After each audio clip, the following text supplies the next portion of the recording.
يا ويلك يا الاهلي المصري. ايوه أيوة.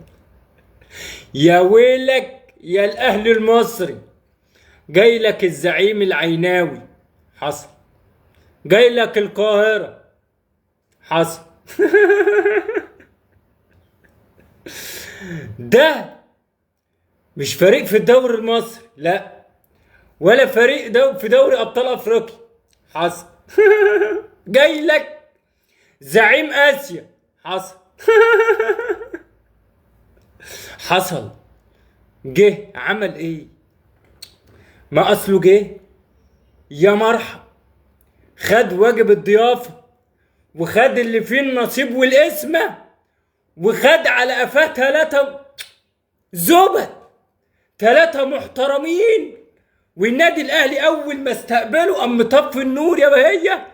وين والاول، وين التاني، وين التالت، وعلى وشه خدوا ايه؟ على وشه، على رأي ابراهيم فايق. لا، ما على وشه خد ال3. بيو بيو بيو لسه خد 3 محترمين. جه الزعيم العيناوي وجه زعيم اسيا، بلع بال3 يا حبيبي، بال3.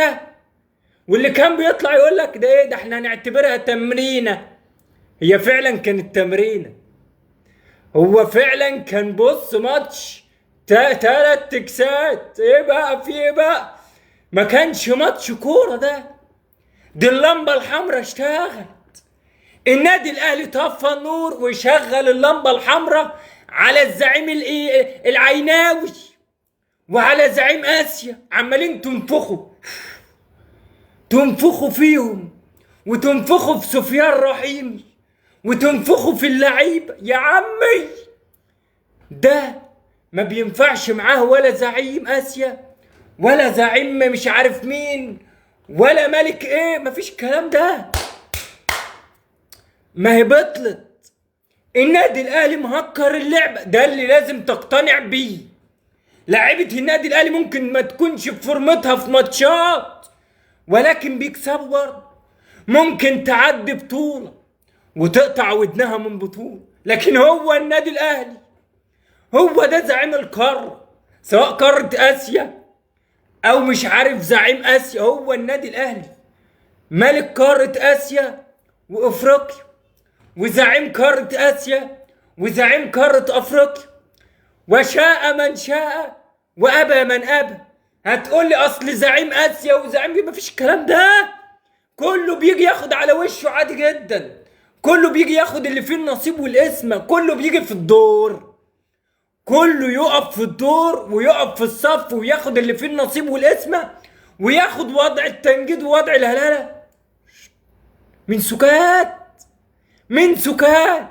هترجع بعد الهصة والهيلمان والمدح الكتير، هتاخد على قفاك وترجع تقول احنا اسفين يا اهلي. طب ما اسأل مجرب ولا تسألش طبيب؟ ما احنا موجودين يا عم، اسأل. والله ما هنضلك. هنقول لك بص، انكش اي حد، اي حد ايا كان، تعالى عند النادي الاهلي خط احمر بقى يا باشا. بس دي لعبته، دي لعبته. بابا اللعبة ده، بابا الليلة، بابا الليلة وله الليلة. فما تنكش ولا النادي الاهلي، ولا تنكش جماهير النادي الاهلي، لان ده مش في صالحك اطلاقا، مش في مصلحتك صدقني. هيص على اي حد، على ام الكوكو ده كله. تعال عند النادي الاهلي و ستوب، شد بلاستر، اقف واتعلم من النادي الاهلي، لان دي حتته، دي لعبته. امبارح احنا ما شفناش ماتش كوره عالدغري ده ما كانش ماتش كوره مع الزعيم العيناوي. فراخر خد 3 زبد، قسما بالله زبد. كانوا بيلعبوا بلاي ستيشن على الزعيم العيناوي وزعيم اسيا، بيلعبوا بلاي ستيشن. انت لو شفت الاجوان وتمعنت فيها هتعرف ان ده بلاي ستيشن، يعني دي بيس يا يابانية. لكن تتوقع ان ده ماتش كورة؟ لا، النادي الاهلي كان بيلعب على وشهم الباليه، بيلعب في وشهم البخت، بيرقصهم نجر في ارض الملعب. ده النادي الاهلي تخصص انه يرقص اللاعبين، سواء بقى ما تقوليش بقى زعيم اسيا وزعيم مش عارف مين والكلام الهري الكتير ده بيرقص اي حد نجر على الدغري وعلى ده يرفع لك الضغط، يجيب لك السكر من اللي بيحصل. بكلمك على الدغري وعلى السكه. ما تلعبش مع النادي الاهلي، ما تنكش النادي الاهلي ولا لعيبه النادي الاهلي، ولا تنكش جماهير النادي الاهلي. اسال مجرب، والله ما كان هيحصل اي حاجه خالص. لو كنت جيت على واحد زملكاوي قلت له ايه الدنيا النادي الاهلي ايه ظروفه، ما انتم مجربين برضه. يعني الهلال مجرب، الاتحاد مجرب، الاهلي السعودي مجرب، يعني كله بالع، كله يجي ياخد دوره، خاصة لما تيجي على استاد القاهرة. باشا ده بابا اللعب، دي حتته بقى، ده مجاله. احنا كلنا بنيجي تقضية واجب، اللي هو تيجي تاخد واجبك، تدي التحية، تركب الزحليقة، تركب الشلاحات. غير كده يا باشا ما تحاولش، ما تحاولش وما تجادلش، لان كان غيرك اشطر.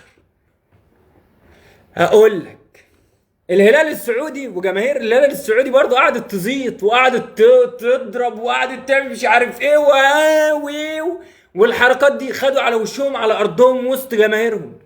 فانت ما تجيش تقول لي اصل دي تمرينه في القاهره وهنفوز على النادي الاهلي على ارضه وسط جماهيره، يبقى انت ما تعرفش حاجه عن النادي الاهلي. بكلمك على الدغري وعلى السكه، يبقى انت ما ذاكرتش كويس، ما سالتش خالص.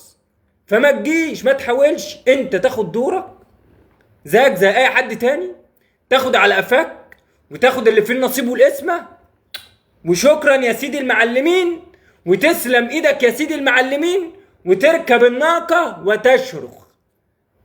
تخليش حد يحس بيك، لان في اعلاميين طلعت قالت لك يا ويلك يا الاهلي.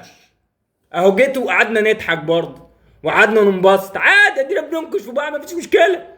بس بلاش نكش مع النادي الاهلي يا جدعان، نتعلم من اخطائنا بقى، نتعلم بقى، والله ما عيب ابدا. فنصيحه لاي حد هيلاعب النادي الاهلي في الفتره القادمه، انت تاخد وضع التنجيد ووضع الهلهله، وما تقاوحش وما تحاولش، لان كان غيرك اشطر. دي نصيحه، ويا رب يا رب بقى تاخده بالنصيحه، علشان يعني الموضوع بقى زايد عن حد. بلاش هري، بلاش لت وعجن، لان ده مش في صالح حد ولا في صالح الكرة المصرية، لان اللعيبة بتنزل هيجانة في الدوري المصري وبينزلوا هيجين في دوري ابطال افريقيا. فما تستفزهوش، يعني ما تستفزوش النادي الاهلي. دي نصيحة، سلام عليكم.